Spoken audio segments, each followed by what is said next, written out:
Good evening, dear Rovers, Scouts, and all the participants. Welcome you all to the webinar on Innovation and Entrepreneurship organized by Ethugalpura Pioneers District Rover Crew under the webinar series Pioneers of Tomorrow. The best way to predict the future is to create it.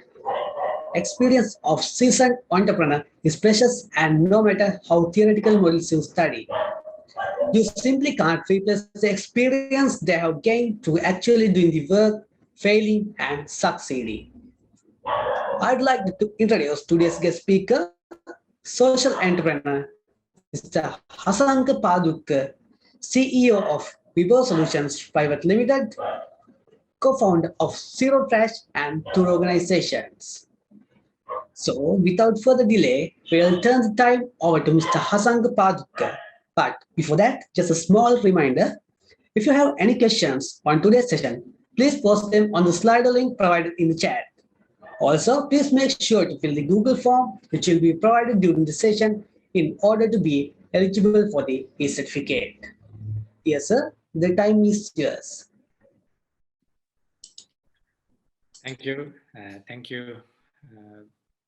It's a great pleasure talking to all of you, and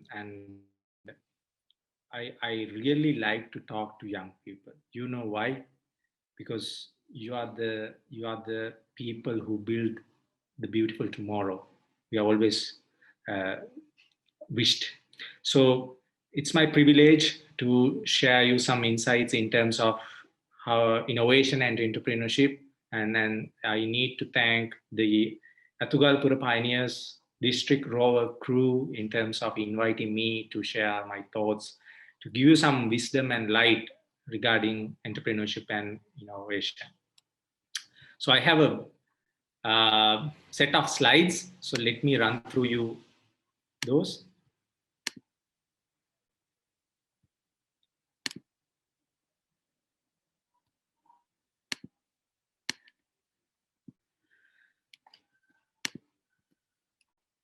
Right. So the key two words of today's session is innovation and entrepreneurship. So what is entrepreneurship and what is innovation? So normally what happens is, like, in the beginning of each session, the speaker will give you a definition about what is all about. But today I'm going to do a small difference, change. So we will talk about innovation and entrepreneurship at the end of the day, but I will give you some glimpse about, for you to understand what actually innovation is and what actually the entrepreneurship is. So you need to make sure that you will hear every bit to understand, and then memorize what I'm going to share with you, and take notes and keep the whatever the point form, the important things I'm sharing with you, because one day you will be an entrepreneur. You have to lead your organizations. Either you have to be an entrepreneur, right? So here we go.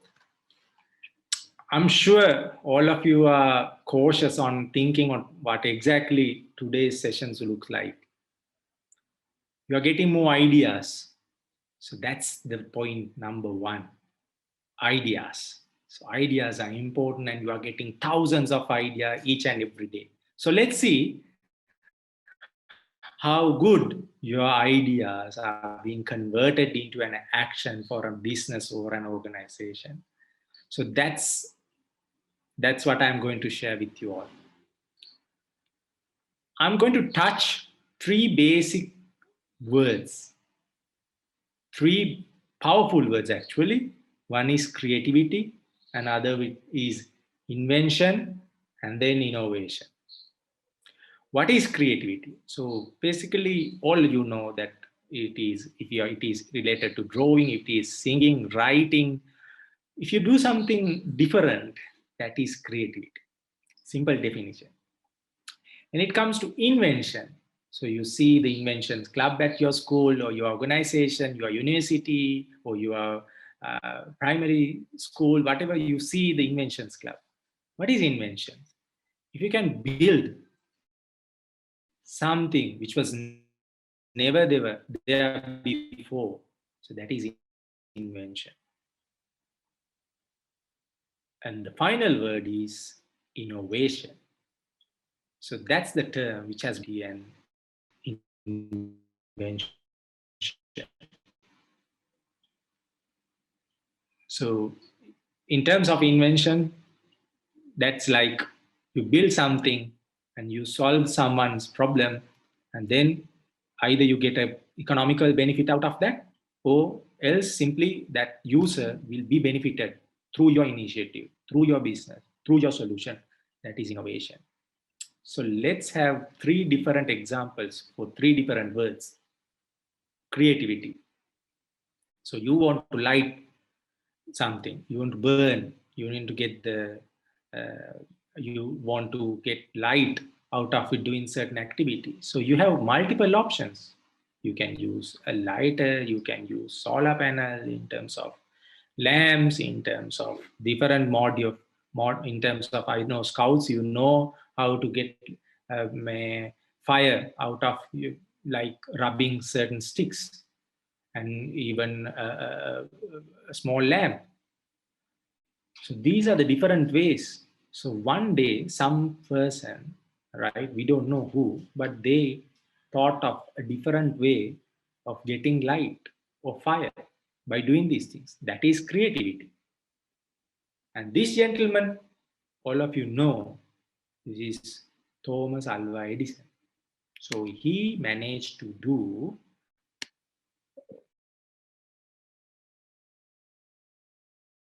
1,093 patents with him, and he was trying many more times, and he invented the bulb. So initially we talk about creativity, getting light, and here we are with the invention, which is the invention of Thomas Alva Edison, which is the bulb. And he tried many more times, and I extracted one quote from him: I have not failed 10,000 times. I have successfully found 10,000 ways that will not work. See, every failure, he figured it out, that's not working, so I need to go for an alternative and I have to retry again. So now let's see. Now on the right hand side, you see the bulbs. It has drastically like converted and developed from the left side, whatever the Thomas Alva Edison holding, and now you see many more types of bulbs. So that is innovation. So each and every household is lightened by a different sort of a type of a bulb, and we have plenty of them at our home. So that is innovation, and we pay them in terms of purchasing a bulb. So that is innovation. Which invented by Thomas Alva Edison, now heavily in use. Now it's in the market and we pay them to get that service, that product. So that is innovation. Simple example: creativity for invention and for innovation.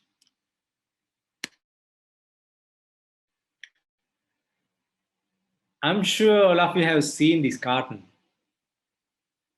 This is Roadrunner, and there's a coyote and there's a bird who goes like a wind, and each and every day, even this coyote brings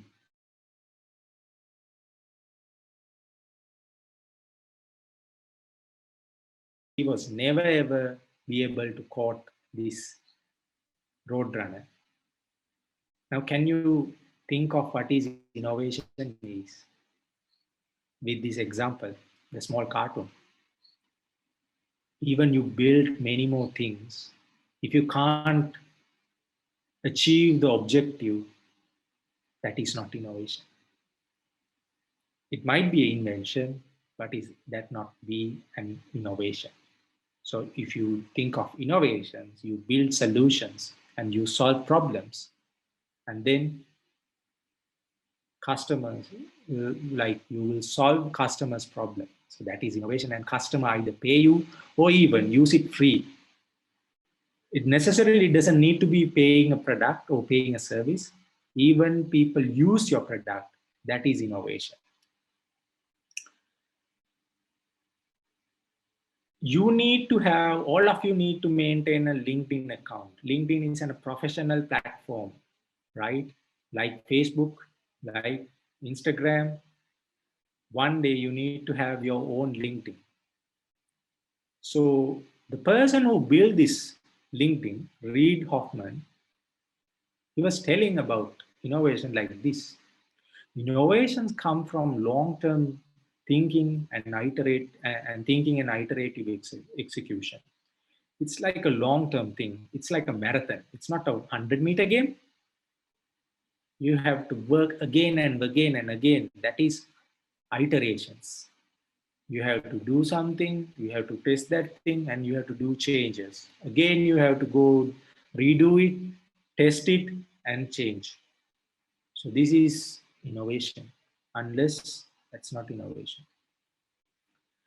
So the buzzword of today is entrepreneurship. So how does this entrepreneur build or generated or formed? If you do nothing, if you do no activities, no single activities, then nothing. You are in ground zero. But you do try to do something, right? You do test certain things. Okay, you are a maker. You get failed, but you are a maker. And then you build something. You're trying to figure it out to solve a problem. Okay, you come up with an idea and you do it, and you have a machine. So then you are an inventor. And then lastly, once you invent something, if that invention can solve problems and it creates opportunity, and if it has a feasibility and desirability and a viability, commercial viability, sure, you can be an entrepreneur. So that's how it works. It doesn't start from day one. It's a process. So you have to run through that process. First, you try to do something, and then you're trying to come up with a solution. So that solution has to solve a problem, and that problem solving thing has to have a feasibility in terms of scaling. It has to be backed by numbers. It has to be economical viable.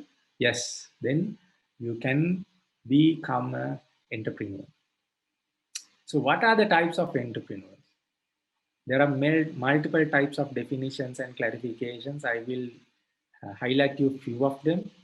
One is the conventional business entrepreneur. He sees opportunities, he converts things, and he builds products, and then go to market and achieve and grow. And the second one would be entrepreneurs. They work, they usually work in a corporate, and with the corporate's funding and he see opportunities in the market, he grow his business. That is entrepreneur. Another one would be a social entrepreneur. So I personally wear the hat of social entrepreneur. I see the social issues and I build solutions to solve social issues. And then women entrepreneurs, there are many more female entrepreneurs, and we call these women entrepreneurs. And finally, it would be technopreneurs who use technology-based products, and then scale it. Facebook, Amazon, Google, some similar organizations like technopreneurs. So these are the very specific types of entrepreneurs, but there may be multiple ways of definitions. But don't think too much, just to give you some idea. And then, most importantly, there's a difference between the businessman and the entrepreneur. Don't mix up with definitions. So businessman, more or less, he get involved day-to-day activities. He think about, he's more or into short term. He's like, he's a follower, and he thinks about too much about profit. He don't worry about future. He just trade things. He's a normal thinker, conventional thinker. When it comes to entrepreneur, he's a bit different. He thinks about how do we create value? How do we create new markets?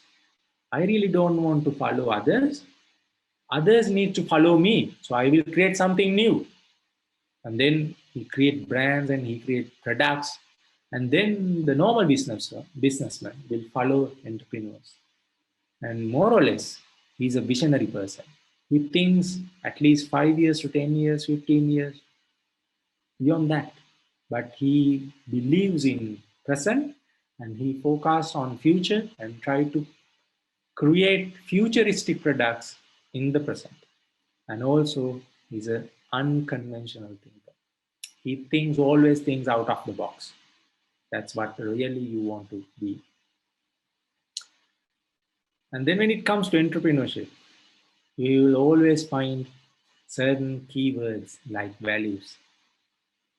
You need to have values. What are the values?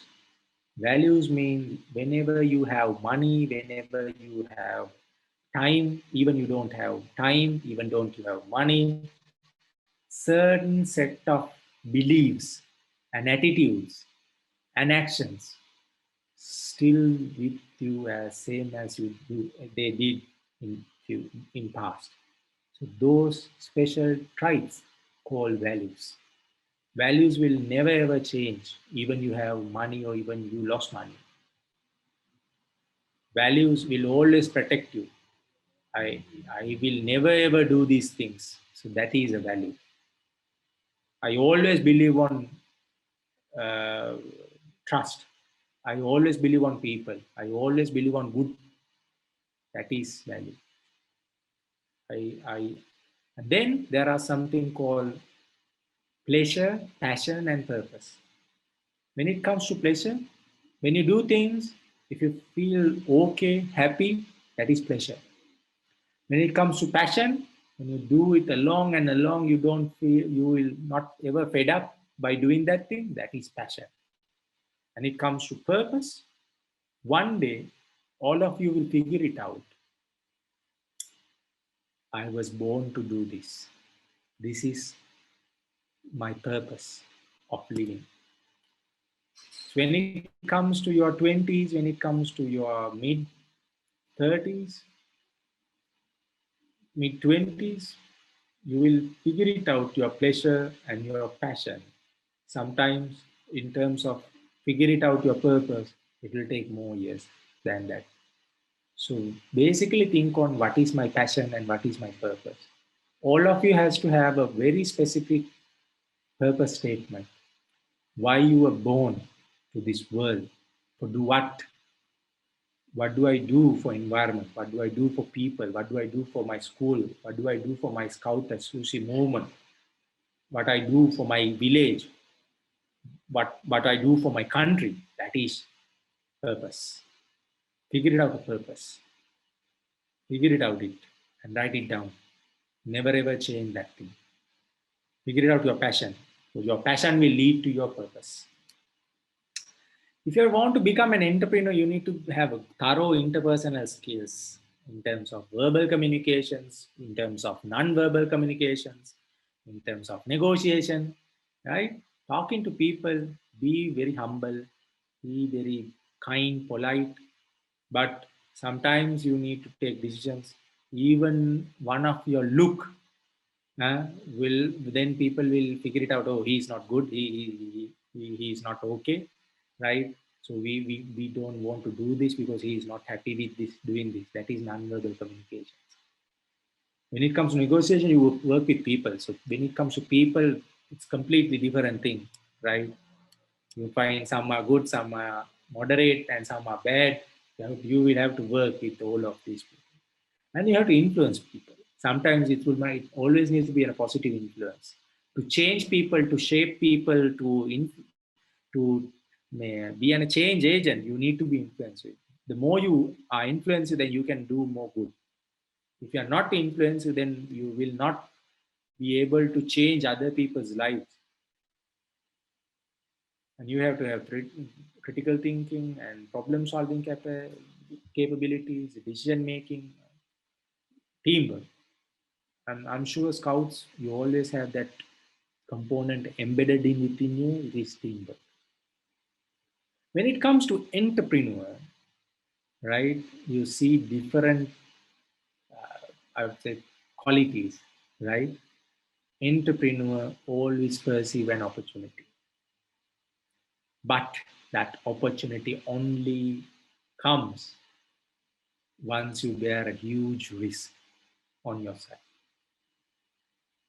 If you want to have a leap to the other side of the road, then you have to cross over the road or cross over the sea, then it will fill with failures. That is the risk. Getting failed, getting shamed, getting criticized. That is financially uh, like uh, incapable. That is failure. If you are done with opportunity, if you seize the opportunity, if you go into reach to other side, then goodwill, credit, more congratulations. There are different appraisal mechanisms, right? With more profits, more impact. That's good, but make sure and then remember that always there's a risk, huge risk. Higher the risk, higher the reward. Lesser the risk, lesser the reward. And the other side of entrepreneurship is like there are two seas, right? One is Red Sea and other one is Blue Sea. We call it the concept called Red Ocean and the Blue Ocean. If it is Red Ocean, that means you have a huge competition. There are tiny businessmen, people, traders. Then you go and try to compete within that marketplace that we call Red Ocean. But you as a fish, you are trying to go into other end, which is no one is there.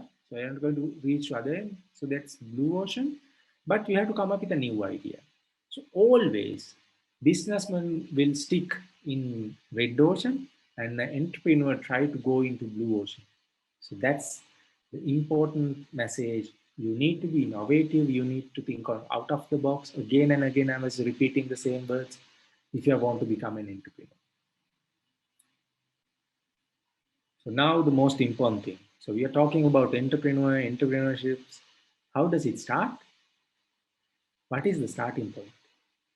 Everything starts with a problem. So problem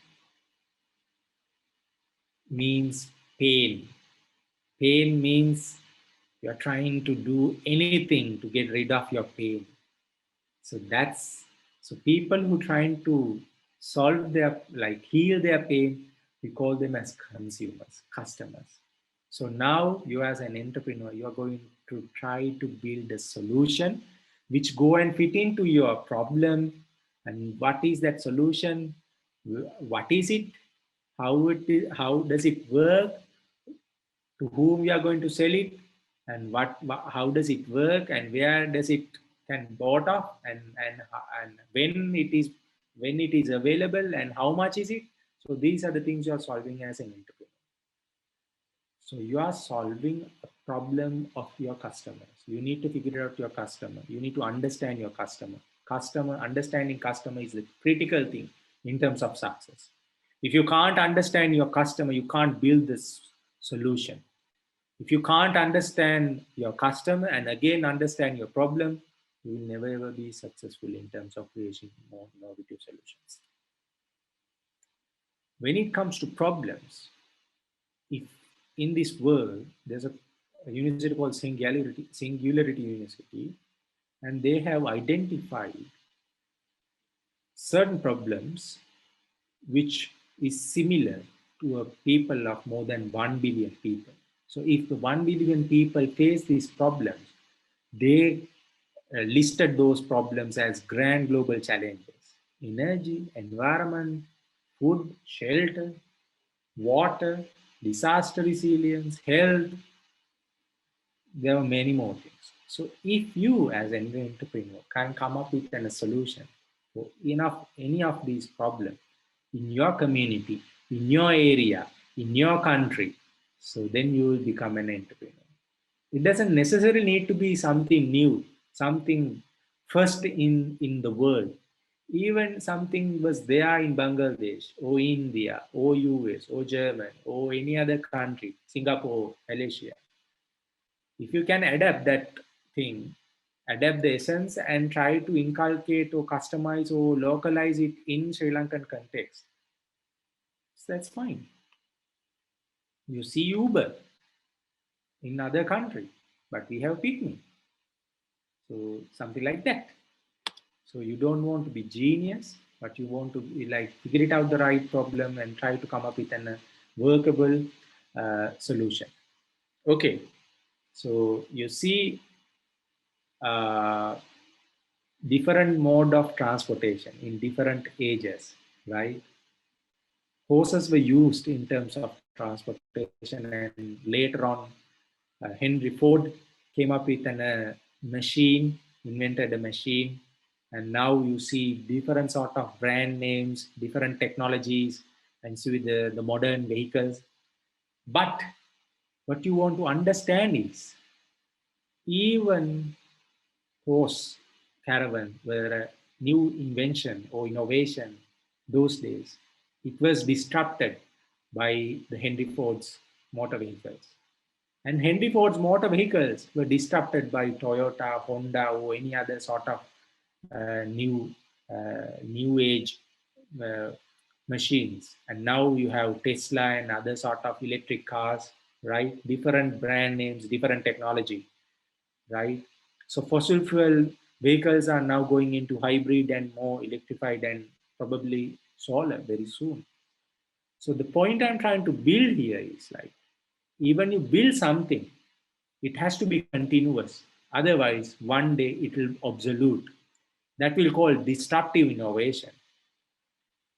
Your product will be disrupted by someone else's solution.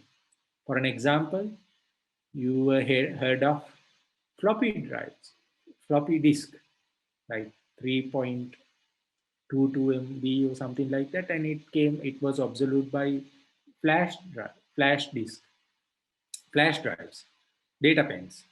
And the Walkman, it was obsolete by iPod, and normal day-to-day envelopes were disrupted by emails. So that's how it works. So it was as the Reid Hoffman said, it's a continuous iterative thing. Whoever started floppy disk or Walkmans, Sony, if they couldn't come build more new innovative solutions and come up with a market, that company has to shut down at one point. Someone will capture that market. So that's how the innovation process works. So when it comes to entrepreneur, you have to work with a team. So you need to figure it out right people and get them onboarded to your team. People are different. It's like your hand, the palm, and the fingers. There are shorter ones. There are higher, like thinner ones to broader ones to the highest, the largest. Yes, the people are different. You have to respect that difference. And again, when you build something, you always have to come up with co-founders. I advise you to figure it out people, like-minded people to work with you to build solutions. Don't try to do alone. Don't try to work alone. You have to work with people. Unless you work with people, you can't be a successful entrepreneur. That doesn't mean you need to be the only one founder. I'm just thinking of onboard many people, build a business with co-founders. It will be very good, and it's the way forward. When it comes to people have ideas, right?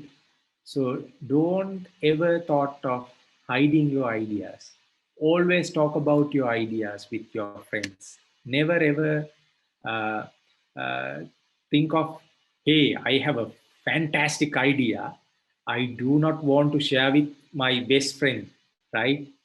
I really don't want to talk to this and share for my master in charge. Sometimes my friend or someone else, if they hear about my idea, they will stole my idea and they will start this. Don't worry. Don't be that like that childish. Think on, hey, I have an idea. I really want to see your idea even about my idea, like whether it is working or whether it is solve the problem. So you're just share your ideas. When it comes to when you share ideas, people will react. So that's the idea collision comes in. That's where you go and the batsman go and sometimes hit the ball when they run for both sides. Why? Idea collision happens. Sometimes people say yes and say, well, no, no. Hey, you're doing something wrong. This is not the way it has to be. There's something else you need to do. You have to do A and B, and then only it will go, it will work. Then I'll argue, no, no, no, no. This is how I ideated. It has to work. But I respect your idea, but I will work on this. So then you will try working your own, and then you'll fail and you'll figure it out. Oh, my best friend said something correct and it was the right way, but I didn't knew. Sorry, I had to apologize and I have to move forward. Else, you're trying to be now. You are in a different age level. Sometimes you have elder brothers, you have younger brothers. Everyone has different ideas and different skill sets.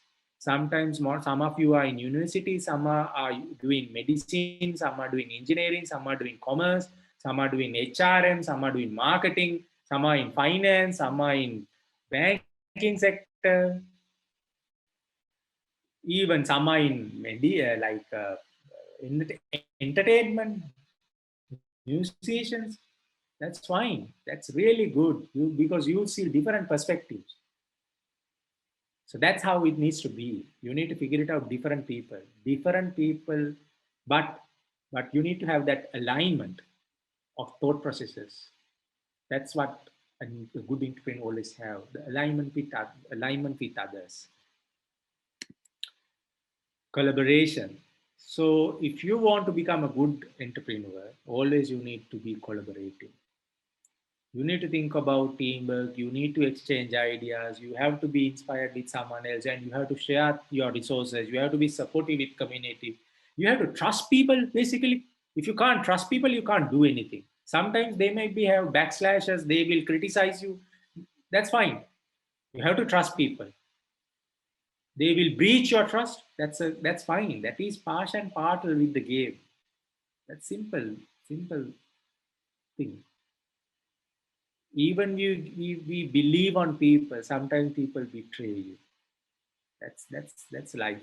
You have to be familiar with that, and you have to humbly like assist people when they need help.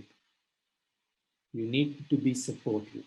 That's how the collaboration works. You learn from others. If you can't learn from others, don't become an entrepreneur. You have to be humble. You have to say good for those when other people do good, and you have to say wrong when other people do. But if you don't have anything, don't think twice. Go and ask, hey, I really want to partner with you. I will give you X amount of benefits for you, and we also need your support on growing us. So it has to be mutual. Huh? You can't absorb his good and give nothing. No, you have to be reasonable always. Sometimes the more you give, right, and lesser you take, that's fine. That means you have a good heart. That means you are a good person. Don't measure the benefit all the time. Don't measure. If you do good, trust me, nature will reward you. There is something called law of attractions. You will get the required reward by right time, right place, and right method. Right people will come to your support. I have that belief. I always believe that right people come and support me because I am not a brilliant like genius, right? I am not a genie, right? But I whenever I thought of getting someone on board to my team with the right caliber, right expert, I always get that person coming towards me. And you need to understand the market, the people's behavior. When it comes to there's a principle, new product adoption, right? When it comes to people purchasing patterns, some are early adapters. Some, for an example, you see certain people purchases mobile phones when it comes to uh, pre-launch, right? New arrivals, they pre-ordering, they order stuff.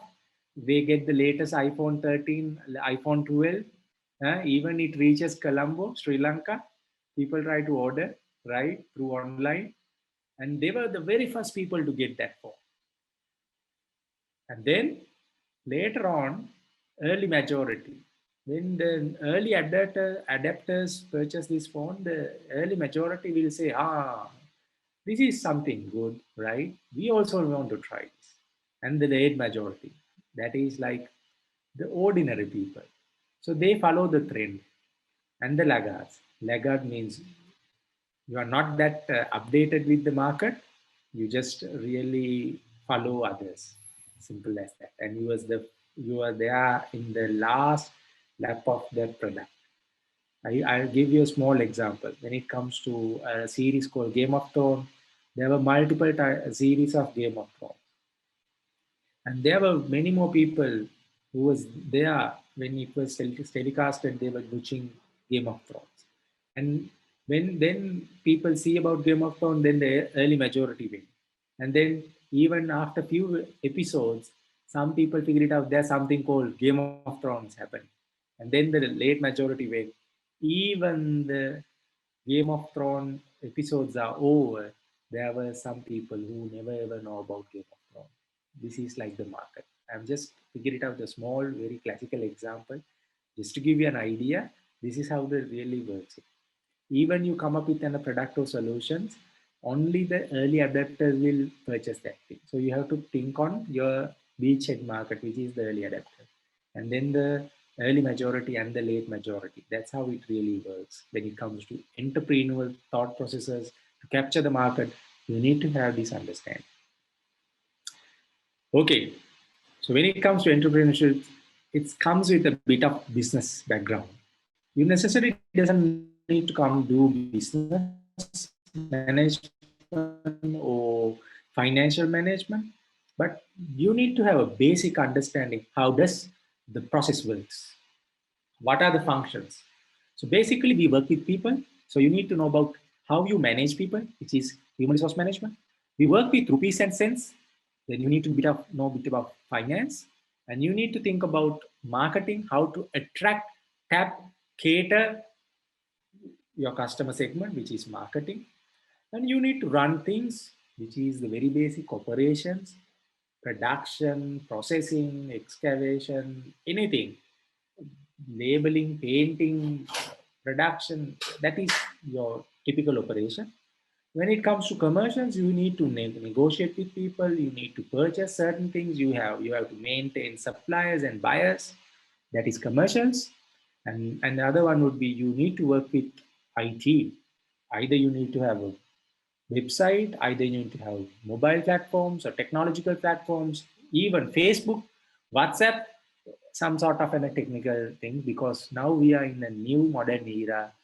Now the digital piece try to do is the most cheapest way to attract people. So you need to have a technological background when it comes to becoming an entrepreneur. Okay, so now you know a bit about problem, you see a bit about, so you know certain things about solutions. So now you are trying to tap a you opportunity, but nothing works if you don't have a business plan. Nothing works. At least a piece of paper. I don't want you guys to write articles or proposals which has plenty of pages. No, no. At least just a one single paper is fine. So you need to have a plan. You will move from X to Y. So this is how I'm going to work. So basically, it always starts with some mission. Okay, I really want to, with an executive summary, basically, but it has always start with a mission. I want to do this.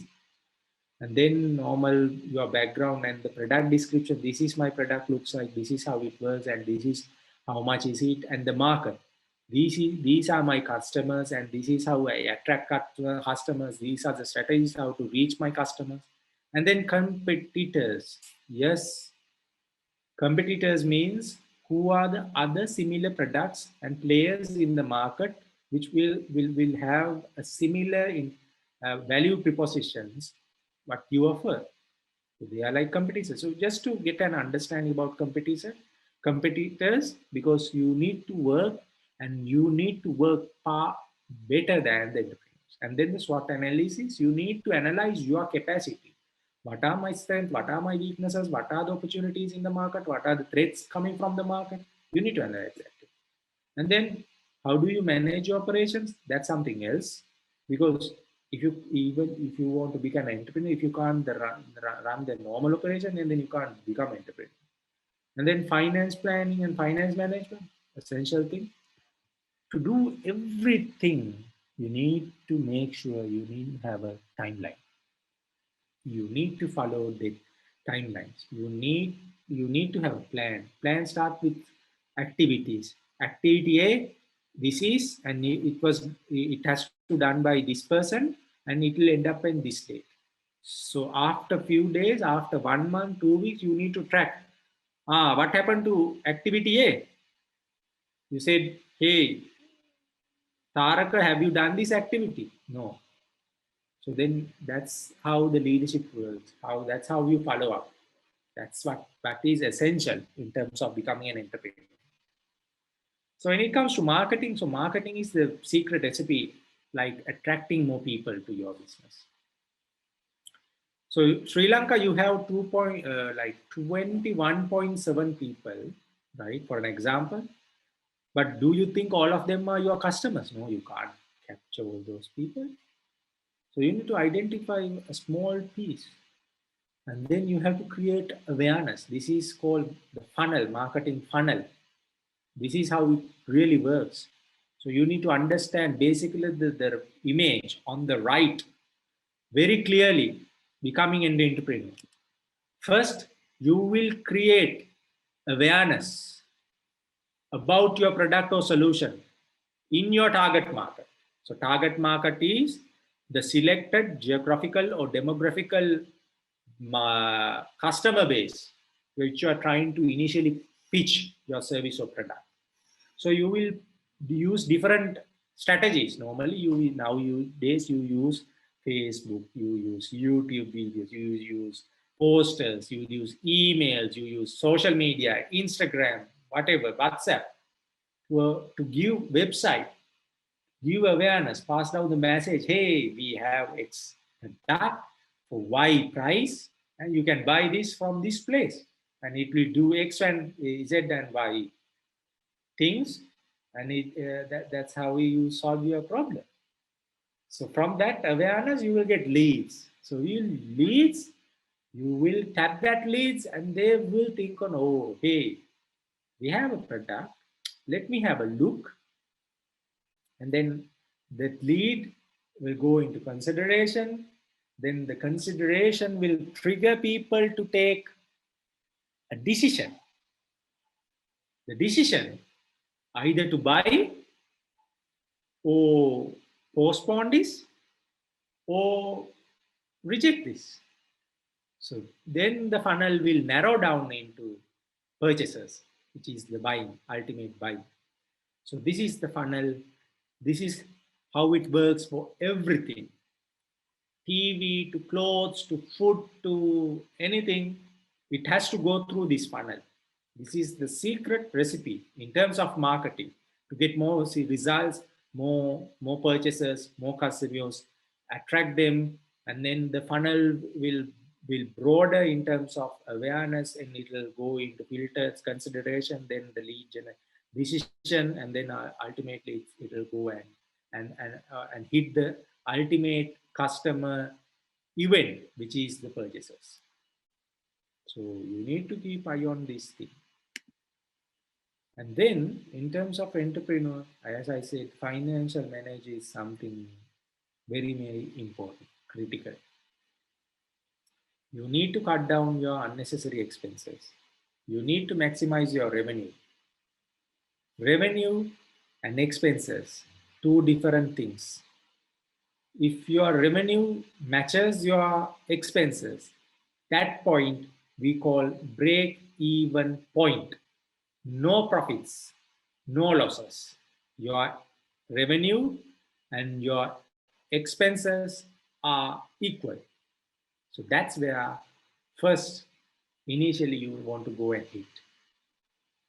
So in terms of break-even analysis, in terms of break-even calculation, how does it work? We need to figure it out your fixed components, and then we need to figure it out the selling price of your product and the variable cost of your product. We have to do all these mathematics calculations, right? And then basically, if you simplify it, fixed cost divided by the contribution margin, that is the number of units you need to produce, you need to sell just to make no profits or no losses. First, figure it out when you do businesses. First, figure it out what is your break-even analysis. So let me go on Sinhala, right, for this respective. කවදා හරි business එකක් කරනවා නම් ලාභත් පාඩුත් ලබන්නේ නැති තැන ඉස්සෙල්ලා හොයාගන්න. මොකද ඒ තැන හොයාගන්න බැරි වුණොත් ඊට වඩා අඩුවෙන් නම් හැදුවා ඔයාට අලාභ වෙනවා. එතනට වඩා වැඩියෙන් හැදුවොත් තමයි ඔයා ලාභ ගන්න. එහෙනම් ලාභ ලබන්න නම් ඉස්සෙල්ලා දැනගන්න ඕනේ මට අලාභ ලාභ නොලබන යුනිට් ගාන කොච්චරක් විකුණන්න ඕනද කියලා. ඒක හදන්නේ ස්ථාවර පිරිවැය බෙදන්න ඕනේ සහභාගිය. ඒ කියන්නේ selling price විකුණුම් මිලෙන් අඩු කරන්න ඕනේ විචල්්‍ය පිරිවැය. ඒතකොට තමයි හදාගන්න පුළුවන්. So sorry, I really want to emphasize that thing. That's why I went on Sinhala medium. Okay, so now you have a basic understanding about entrepreneurship, innovations, inventions, and the processes and the team building, the normal day-to-day process of entrepreneurship, how it really works. Okay, so this is it. How do you create your product? So there are 5 steps in terms of figuring it out, your dream product. So this process called design thinking. This process has been used by Google X and many more corporates and is the most simplest and the most easiest ways to build more powerful products. Emphasis. You need to understand the problem. You need to feel the problem. You need to embrace the problem. Then only you know what is the problem and what is the pain points and how do we solve it.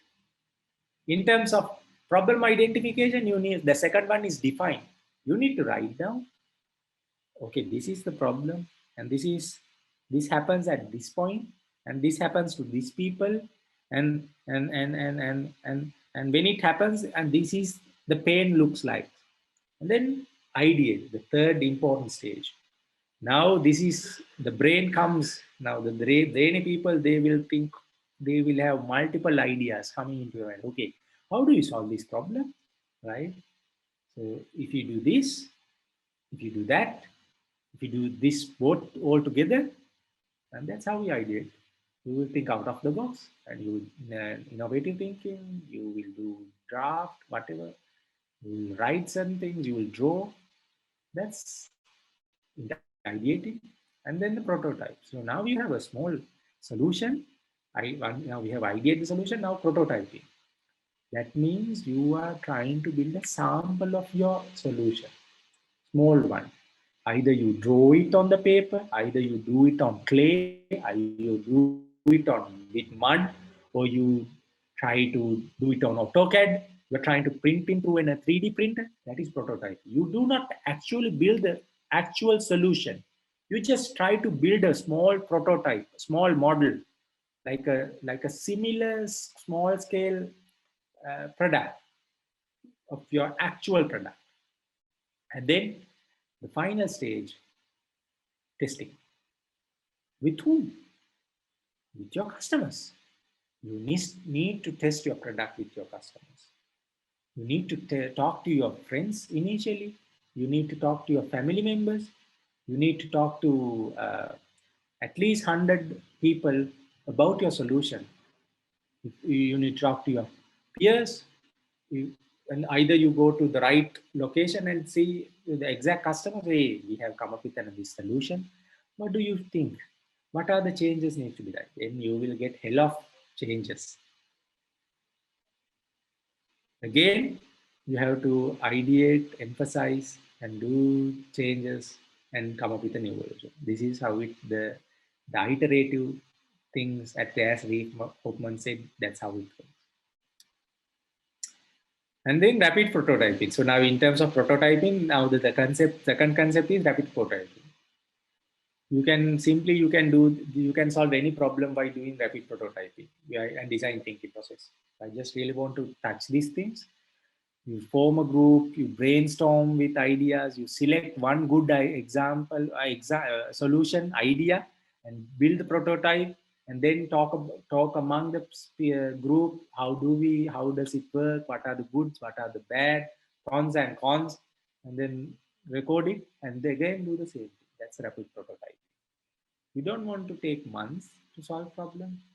You can solve problems within a shorter time span through the rapid prototyping thing.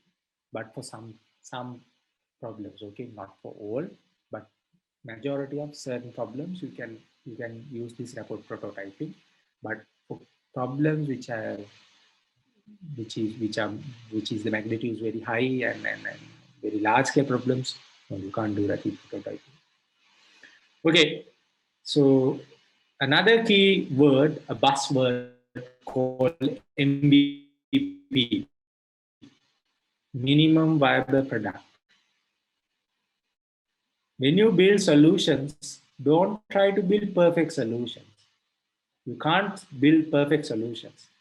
Always try to come up with and launch with an MVP, minimum viable product. Minimum means functionally very less. Viable, yeah, let the early adopters to try this and see and give feedback. And product, yeah, something tangible. So this is what you really want to do if you want to start your business or become as an entrepreneur. So how does this MVP work? So this is like building a car. So you have two processes. You have process one in the top and the process two in the bottom. When it comes to tricycle, something like that, and there's a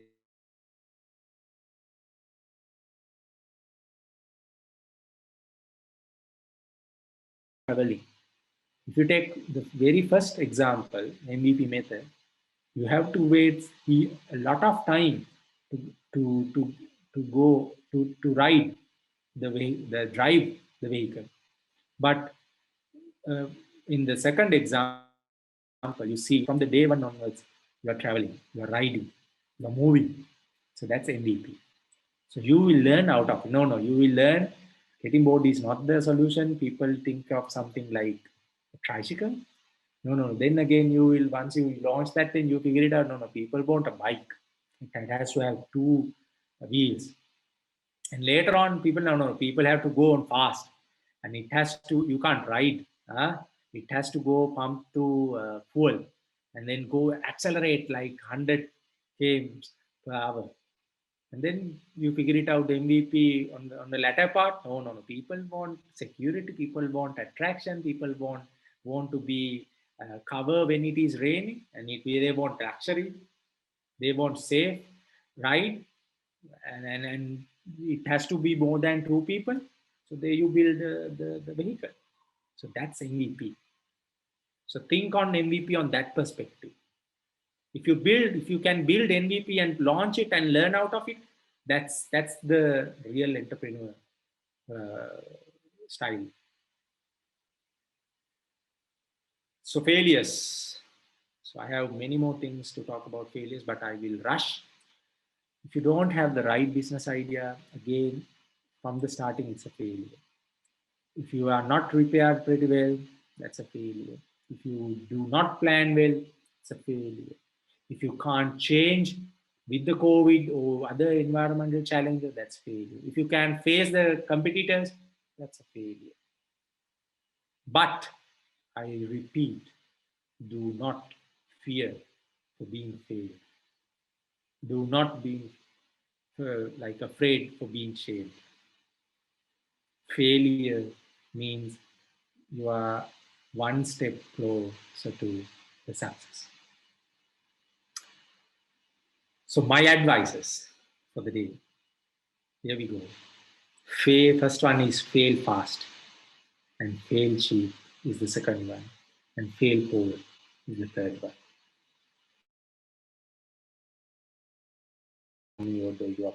Your friends' money or your some investors' money or your teachers' money to learn certain things, to do something. Try to save money and try to fail cheap. And don't try to spare more time hanging in one or two ideas. Fail fast, move forward. When you fail, don't go backwards, go forward always.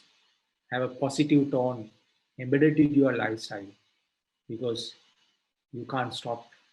And from day one, you will not be succeed. With failures only, you will become successful one day. When it comes to startup, another buzzword. So buzzword startup means you build a small business formation entity which is focusing on solving a problem, and it has to work, it has to flow very fast. They will try to identify an opportunity, build a product, validate that product, they will scale that product, and then they will go for investment and others, what is called startups. So you as a very simple manner.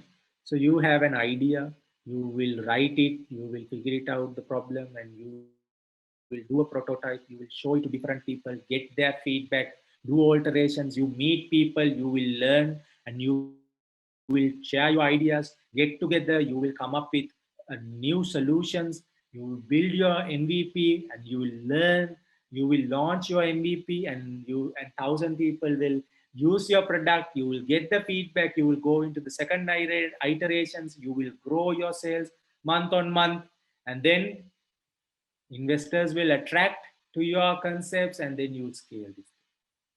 So that's the typical way of startups.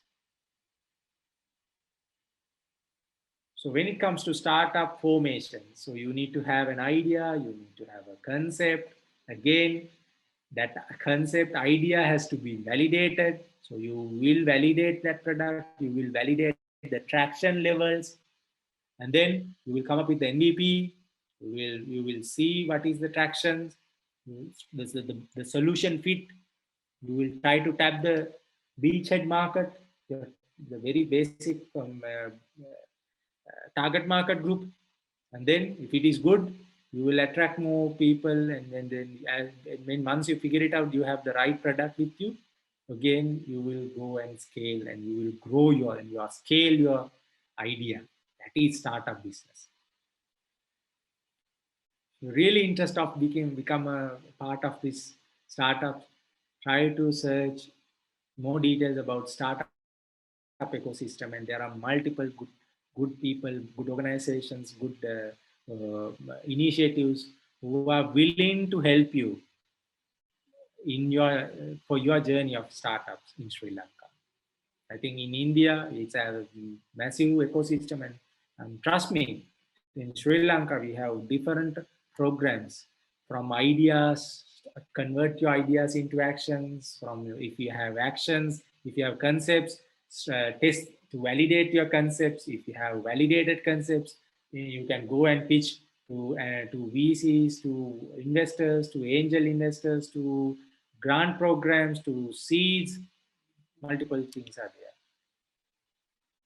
So now I'm trying to take you through on my entrepreneurial journey. We talk about many more things, but I really want to show you how I did, because that's the real experience I'm sharing with you all. You can Google, you can read books, and you can hear anything from others. And there are many more electronic and digital tools and medias to learn entrepreneurship. So this is my story. So I have two initiatives. So the very first one is ZeroTrash. So I saw plastic is a huge issue. I saw there are tons of plastic going through waterways and it goes up, end up and sea. I saw people burn plastic. So I figured it out.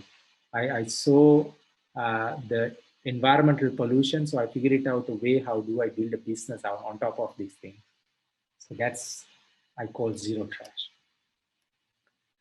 I didn't have money, but I had an idea. And I worked for idea.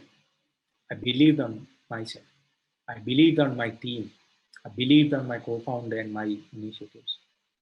Along with Heminder, we started in 2019 at my backyard, at my home, without even having knowing knowledge about waste. I don't have any academic background on waste management, but I learned about plastic. I learned about waste collection. So I managed to collect more plastic. I managed to build a business out of plastic.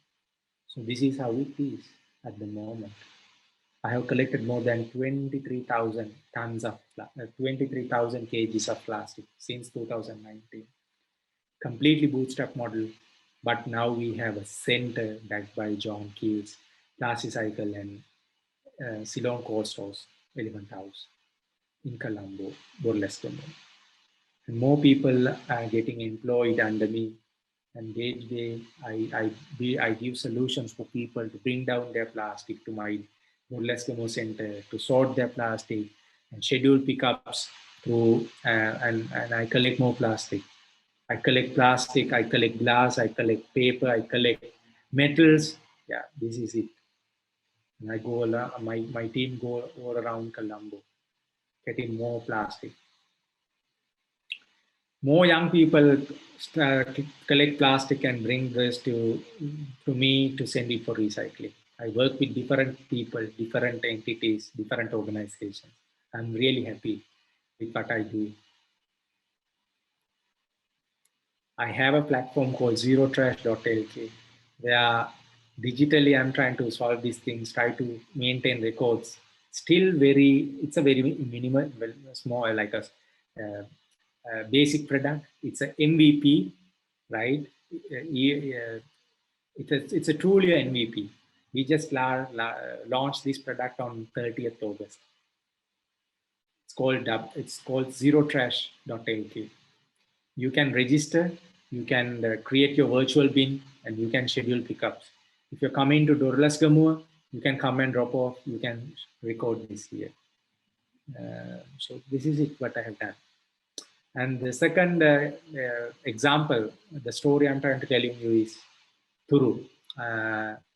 So I really want to use, me and my team really wants to use technology in terms of accelerate reforestation. We want to plant more trees in Sri Lanka because there is nothing such a good miracle machine which produce more oxygen, which absorb more carbon from atmosphere, which give more environmental benefits, which maintain the rain, the different eco cycles and extend environment services, and then give food for animals and build habitats for species, insects to other sort of species, which is tree.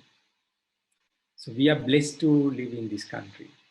So for Thuru, we started in 2016, actually June, as an idea when we do a high off-season hike to Siripada. But now, after 5 years, almost 5 years, we have a volunteer network. We have Thuru a Facebook group.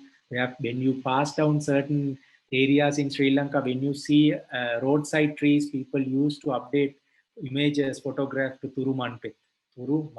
It's a Facebook group, right? Now different people in different locations in Sri Lanka update their area, their images, which was captured on their area. When they see good, we need to appreciate the good. Whoever, have you ever heard about the song Monavada Mutte? Someone there were before who planted trees. Now we are getting the benefit out of that. So we offer solutions for business. We have nursery networks. We do butterfly garden and other stuff to regenerate ecosystems. We have an up and running online store which sold 20,000 trees in Sri Lanka, in Colombo and Gampaha, even during the pandemic. We planted, like, for an example, if I sold 20,000 trees, that means I have planted 20,000 trees in Sri Lanka. I have something called Thuru seed pod, which is a 100% degradable gift item. We sold 30,000 seed pods for weddings in Sri Lanka. We have education channel, YouTube channel, Facebook, other stuff. We have been into different countries, and gamification report also there in Thuru app. You can freely download.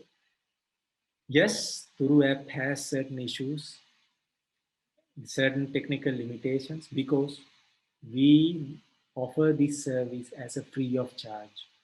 I don't charge anyone one single rupee to maintain this service. We didn't charge anyone for the last 5 years in terms of reporting your individual or group level contribution in terms of tree planting. So this is concept I really want to tap to you. One person inhale 550 pounds of oxygen. Of course, all of you need to, now we have good 94 people, all of you have to plant a tree and look after it. This is the most amazing thing I have done for the last 5 years.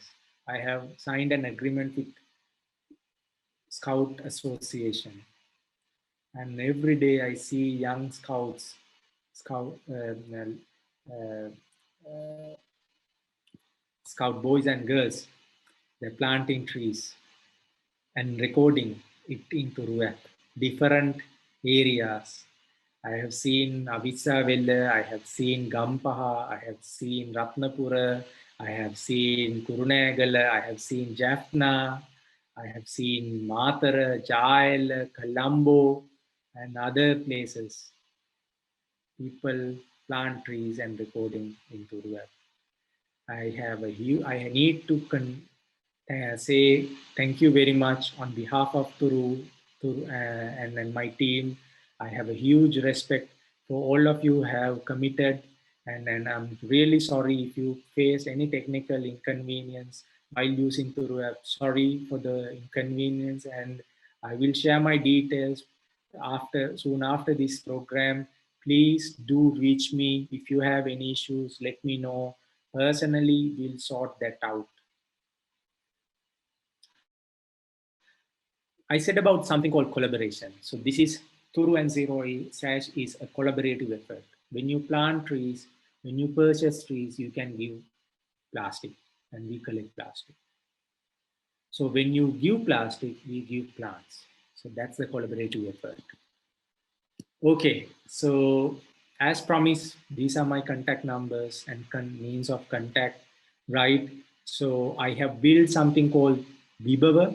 Vibhava is completely aligned to solve certain SDGs, Sustainable Development Objectives, through social entrepreneurship methodology. And I run a private limited company, and I do have for the moment Thuru and ZeroTrash. Thuru to plant more trees, ZeroTrash to collect more plastic rather than going into ocean. I'm really happy to connected with you all today, and I took more time in terms of elaborating things, and I really want to share this as a final message. If you have time, plant a tree. If you have capacity to to think of your carbon footprint, try to reduce your carbon footprint. If you work with people, try to enhance the awareness about convincing ecosystems, forest, right? If you know 3R, practice it. If you don't know 3R, learn out of it. Try to adapt that thing into your reduce, recycle, and recycling into your uh, life. And try to be more environmental friendly, eco, because we do not have planet B. We have to share this planet for young people like you and newborns and generations to come. It's your and it's our parents and our government, NGOs, corporates, everyone's responsibility to preserve, conserve our nature. Sri Lanka is one of the highest biodiversity hotspots in this world, and we need to protect them. And in Sri Lanka, we have more endemic plants and trees, and day by day, most of the species now go into red list. We have to do something. If you, as a young person, do something, try, if you don't have that idea, start today, because you have to be the change that lighten tomorrow, and you have to be that change agent to be resilient on environment challenges in yet to come because of the climate change. When the temperature rise by next 0.5 Celsius or 5 Celsius or 1.5 Celsius, there will be huge environmental disaster happen. Try to be the solution, not the part of pollution. And one last thing. Today, I managed to talk to you guys for the last 1 hour or 1 and 15 minutes.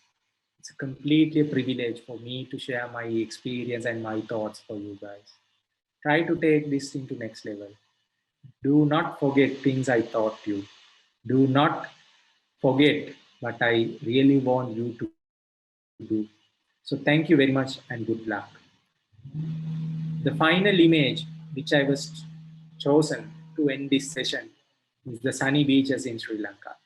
And we have our flag.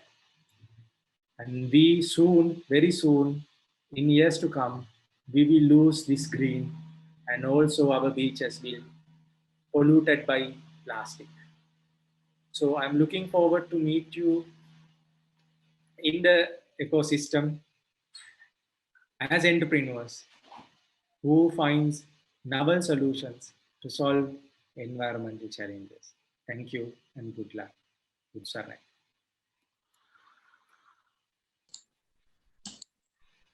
Thank you very much, sir. Your lecture was an exceptionally motivating and beneficial for us to make our future success. So now we'll move on to the Q&A session. Dear all, please make sure to fill the Google form which has been provided during the session in order to be eligible for the e-certificate. Now it's over to you, Harshini, to go ahead with the Q&A session.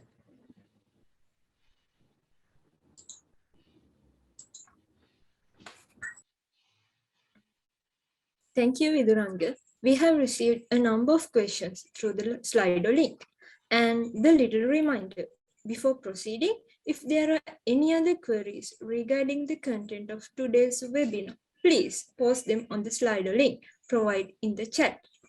Sir, the first question is, sir, who is your role model? Okay, good question. So I have a mentor. I will say I have a mentor. So my mentor is Heminder Jayaveera. He was my former boss, and with Heminder only I have started my business. So particularly for the moment, Heminder is my mentor. So he grew me in terms of role model. To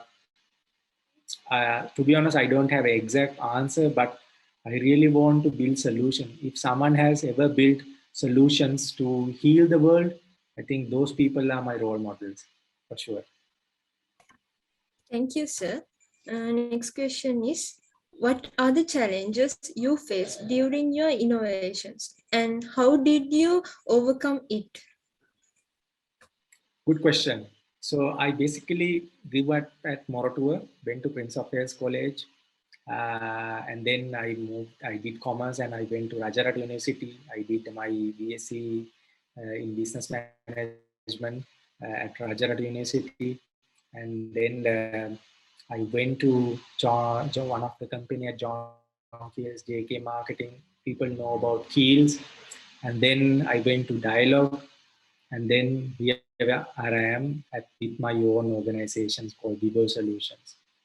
Through this my career, all this number of years, I have been faced many more challenges. So when it comes to innovations, basically all the failures managed to support me in terms of solving my problems and difficulties. So now I'm on my mid 30s. So from school time to today, all the lessons I learned through association people working in different extracurricular organizations like Duke of Edinburgh Award. So that's was the lessons which made me to think out of the box. If I list out, the first failure was I didn't have subject knowledge. When it comes to Thuru, I'm not a person who know agriculture. I'm not a person on do deep forestry. In terms of ZeroTrash, I didn't have waste management degree or waste management module. So not having relevant knowledge is one of the showstopper or barrier. How do I overcome it then? I had the privilege to associate more experts. That is collaborations. I went and I met and I talked to people starting from farmer level to scientist level. When it comes to ZeroTrash, from waste collector to recycler. So that's how I overcome my knowledge gap. From very specific time period, I figure it out. There are 7 type of plastic. 2019, I didn't knew about what is PET, what is HDP, what is PP, what is LDP. So I want all of you to guys to see, Google it, see what type of plastic is there. So then you learn out of it. I didn't knew, even I want to start a business on plastic, I didn't knew about it. That's number one, the knowledge here. The second one is, I am not a technology person. I'm not a programmer. I don't know coding, but I managed to figure it out the talented person, hired them, asked them to do coding on behalf of me. That's number 2. And then number 3 was investment. We didn't have investment. We didn't have rupee, 1 million or 2 million when to start business. No.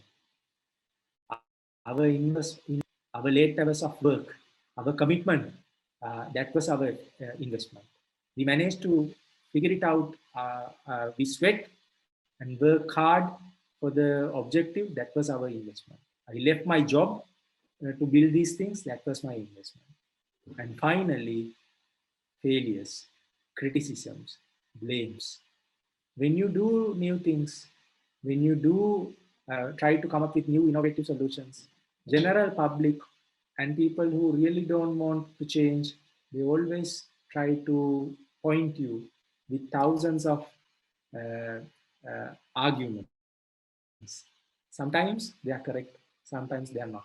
But you need to believe on your heart. I said you need to be, in the initial slides, I said something called values. You need to believe on your values. You need to believe on your passion. And you need to believe on your purpose. If you don't do this, no one else can go and do these things. So that basically drive me in terms of or issues or failures or anything. I had issues. My journey was never ever the easiest one. It was filled with many more like tired full, many more like issues, conflicts and criticisms. But I'm still on my journey. Whatever I done, it was not the success.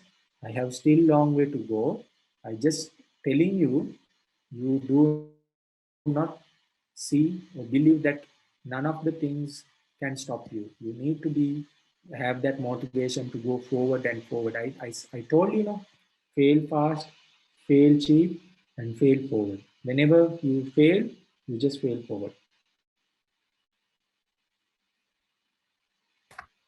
Thank you, sir. Next question is, in a society who don't much care about the environment, what inspire you to come up with the Thuru app?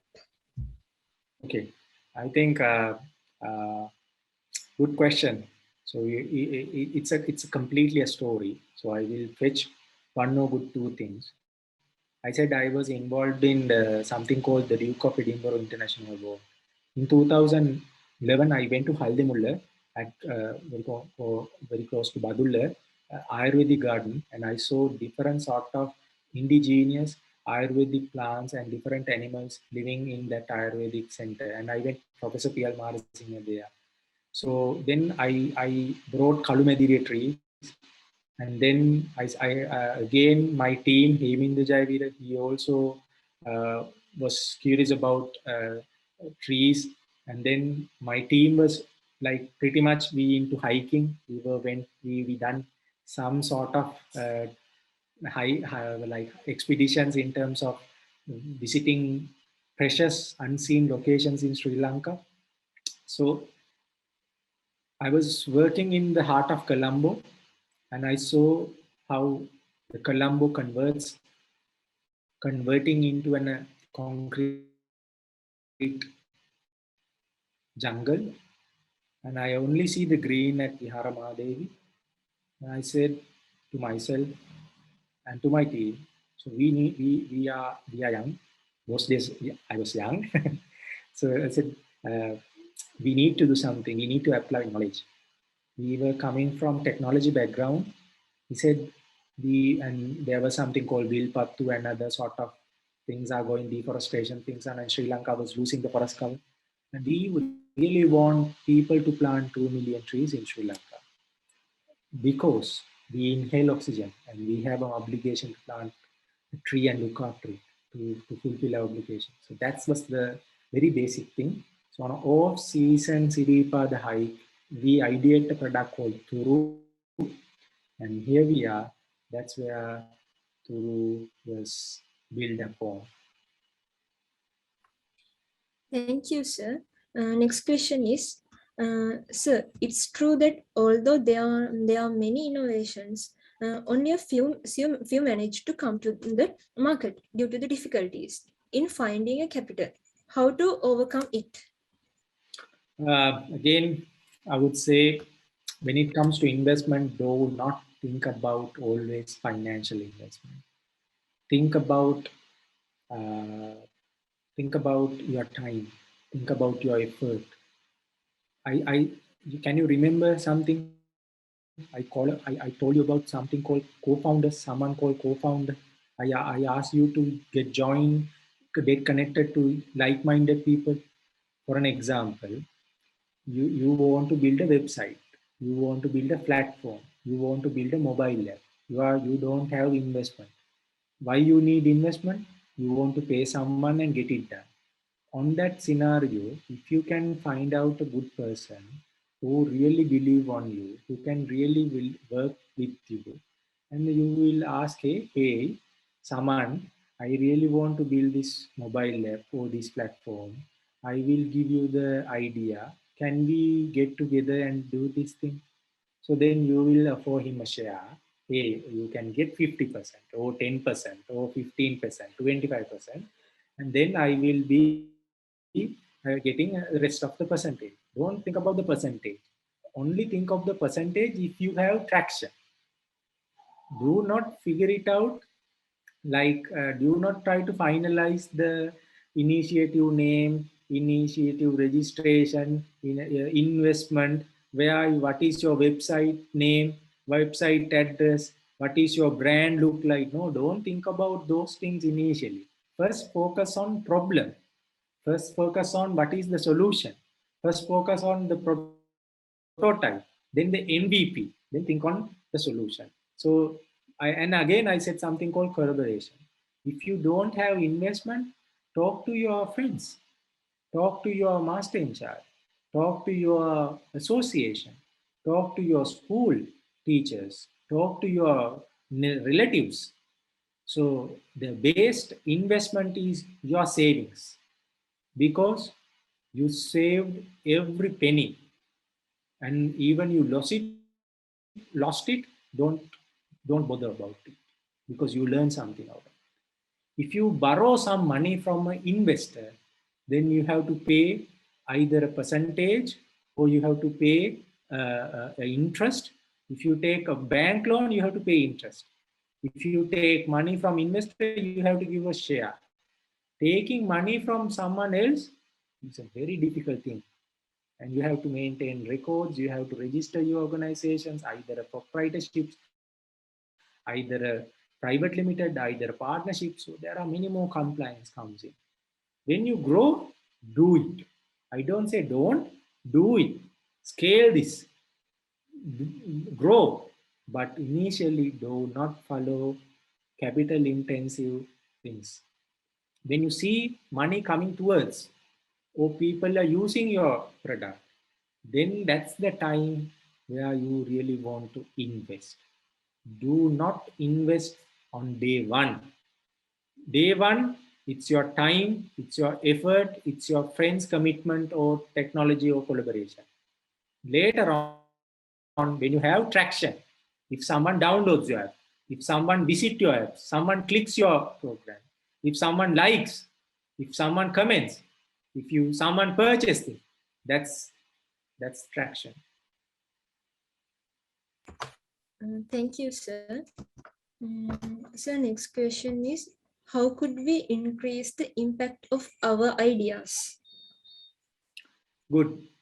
So when it comes to ideas, so ideas normally comes all the way when we walk, talk, when we like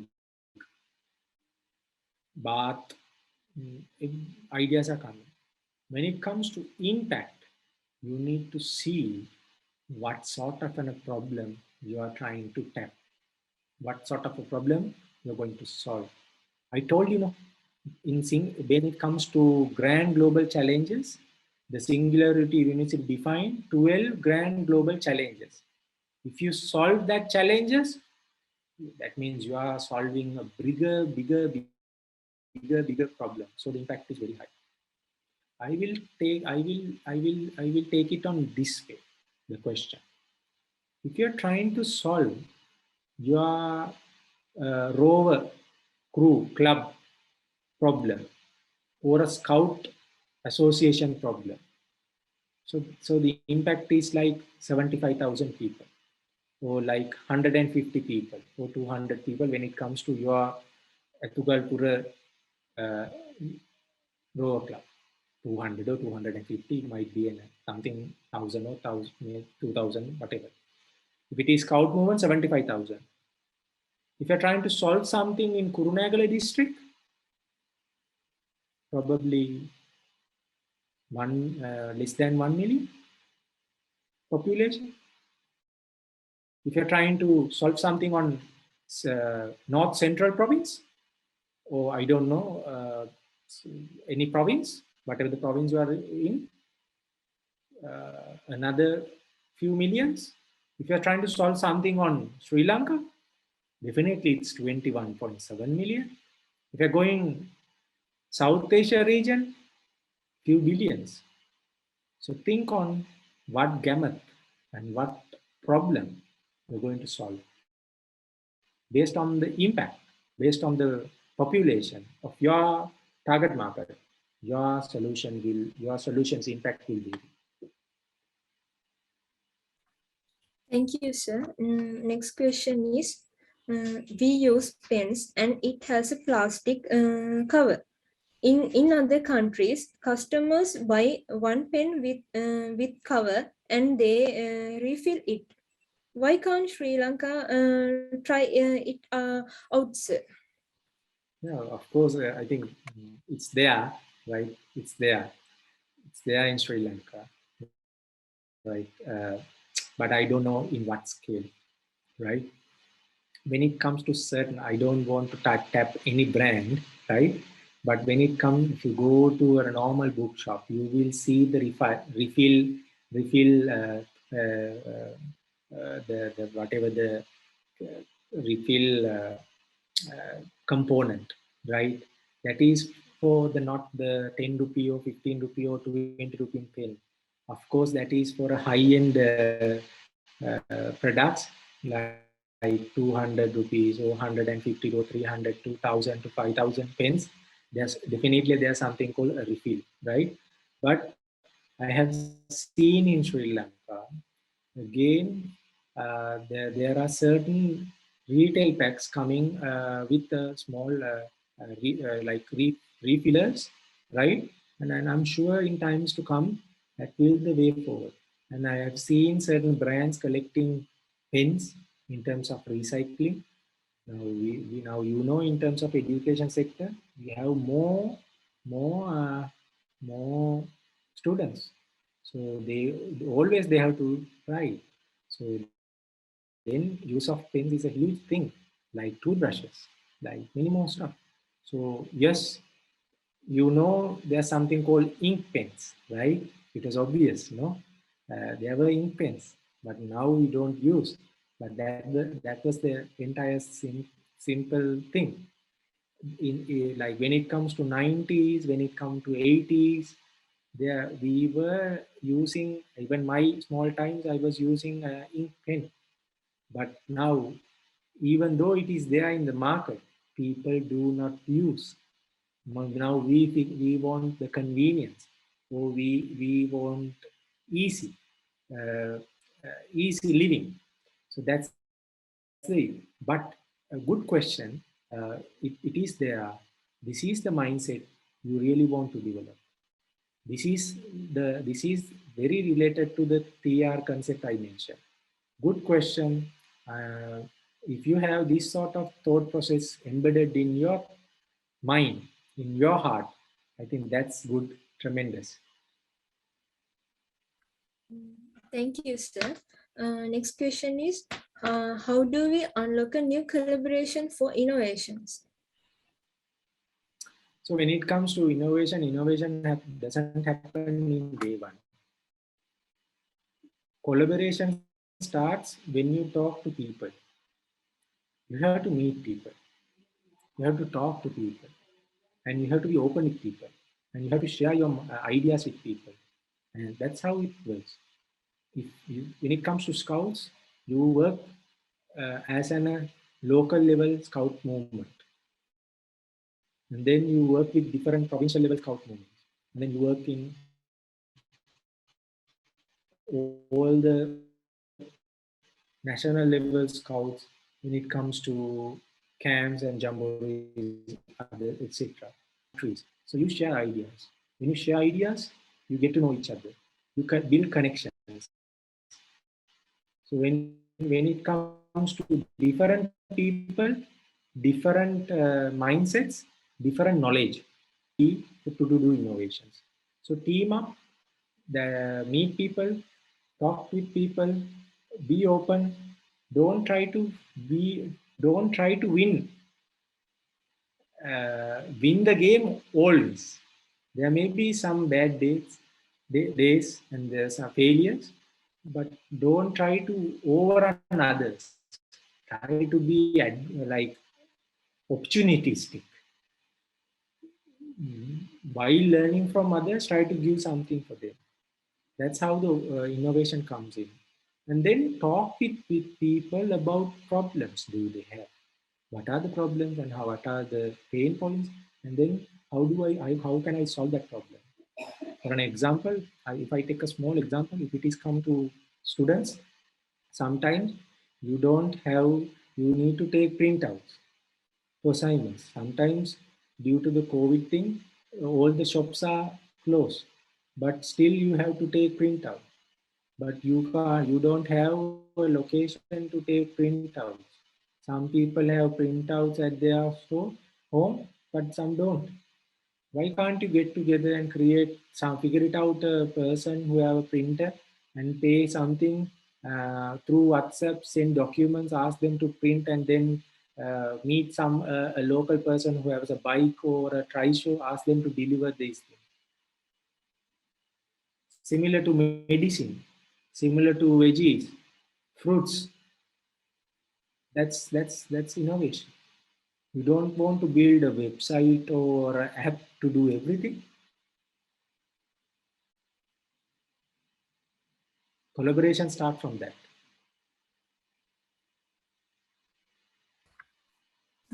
Thank you, sir.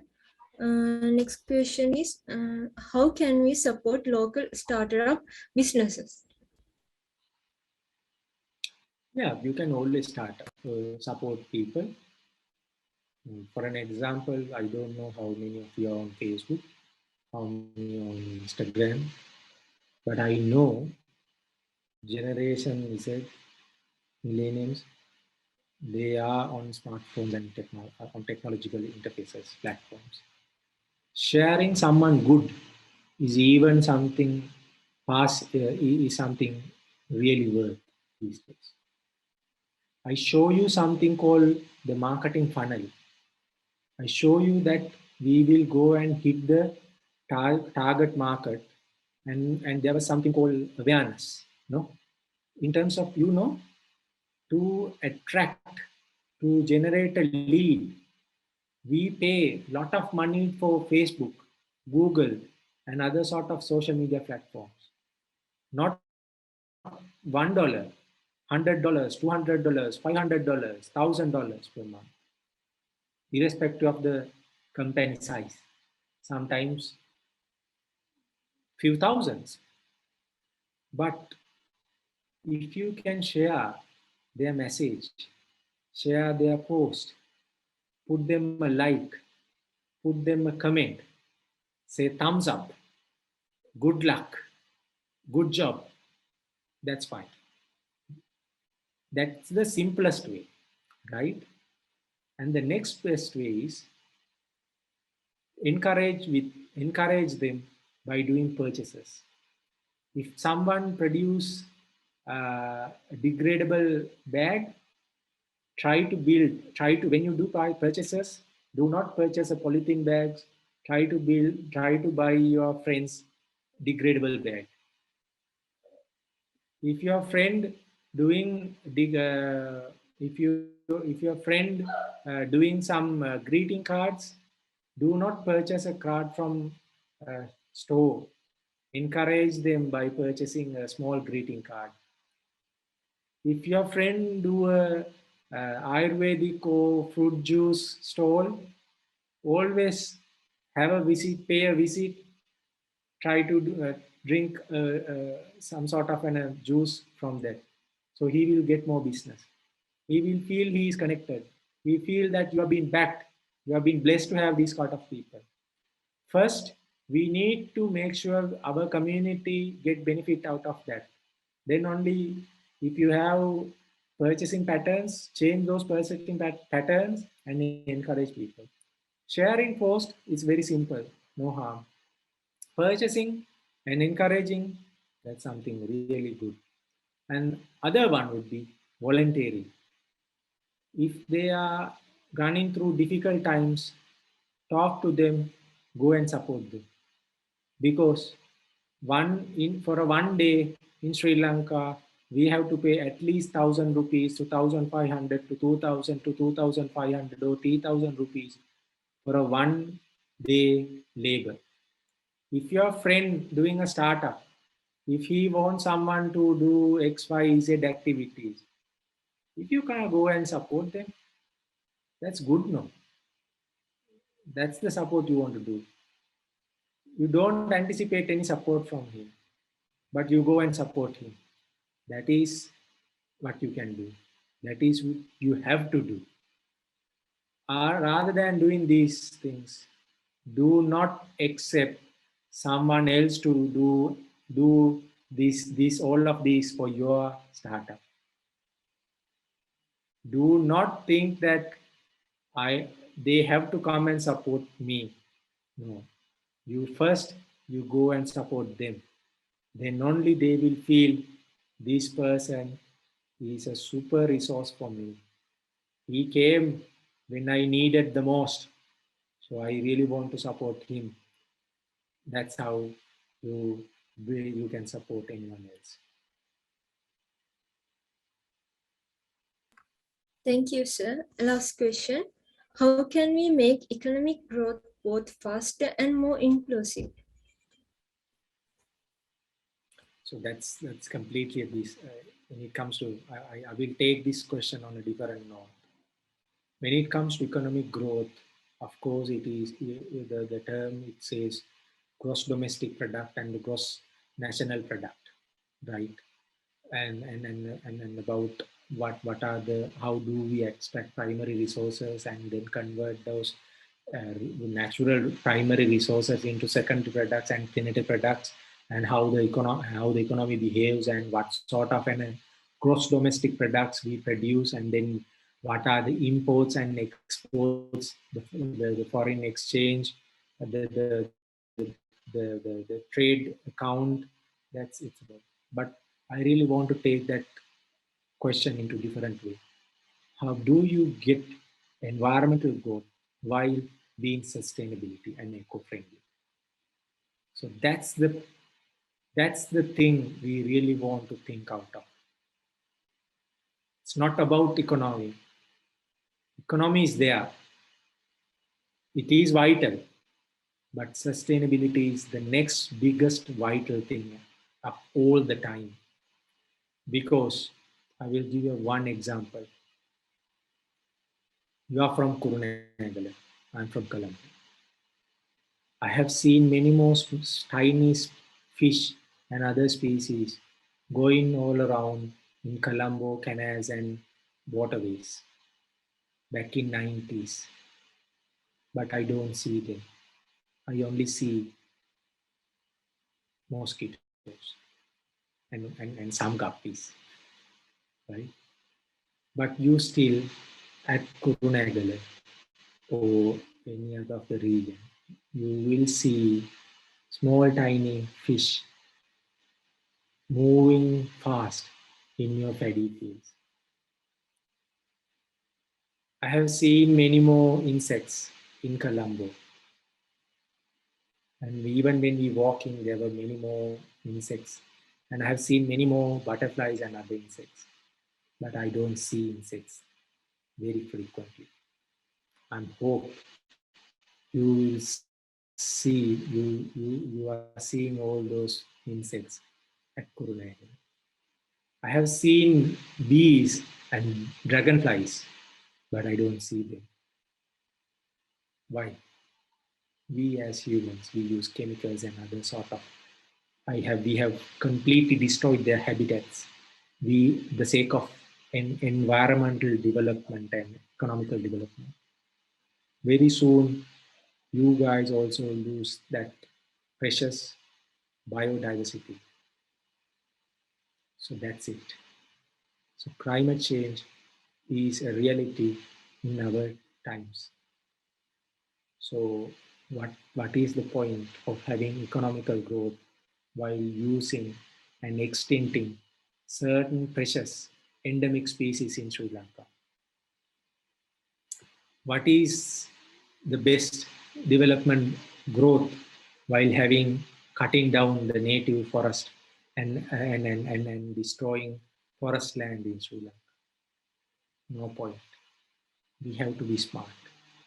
We have to manage the existing resources properly, carefully, and preserve them for generations to come.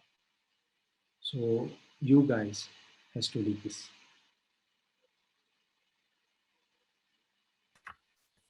Thank you, sir. With end of the question posed, we have come to the end of the Q&A session. Thank you, sir, for answering the questions. And over to you, Viduranga. Thank you, Harshani. And we have come to the end of today's webinar. And I would like to invite Devmita to deliver the vote of thanks. Devmita, it's all to you. Thank you, Ethugalpura. Good evening, everyone. I consider it as a great honor to deliver the vote of thanks on behalf of you. First of all, I'd like to pay my sincere gratitude to today's speaker, Mr. Hasanka Padukka, for duly accepting our invitation and delivering a remarkable session on innovation and entrepreneurship. Then I'd especially thank Mr. Srilatha Silva, Assistant Chief Commissioner, Rover and IT of Sri Lanka Scouts Association, as well as Dr. Hasanka Padukka, National Headquarters Commissioner, who is also the founding Rover Scout Master of Ethugalpura Pioneers District Rover Group, for the immense guidance and inspiration you provided for us to make this webinar a success. I'd also like to extend my thanks to the District Commissioner of Kurunegala District Scout Association, Mr. Yogi Disanayaka, and Assistant District Commissioner Rovers, Mr. Kulathilaka Sundara, for their well wishes. I convey my heartiest gratitude to our beloved Rover Scout Master of Ethugalpura Pioneers District Rover Group, Mr. Chanaka Helagolda, as well as Rover Scout Mistress of Ethugalpura Pioneers Girls District Rover Group, Mrs. C.W.R. Mala, for your guidance and support provided in organizing this webinar. It's a great fault of me if I forgot to thank my dear fellow Rover Scouts of Ethugalpura Pioneers District Rover Group who are behind the scenes. Without a courage and dedication, there won't be any successful webinar like this. Finally, I'd like to thank all of the participants who joined with us to make this webinar a success. I hope you learned some valuable skills on innovation and entrepreneurship from today's session. Thank you. Over to you, Dhuranga. Thank you, Devmita. And I kindly request all of you to switch on your cameras to keep record of today's webinar.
Thank you all.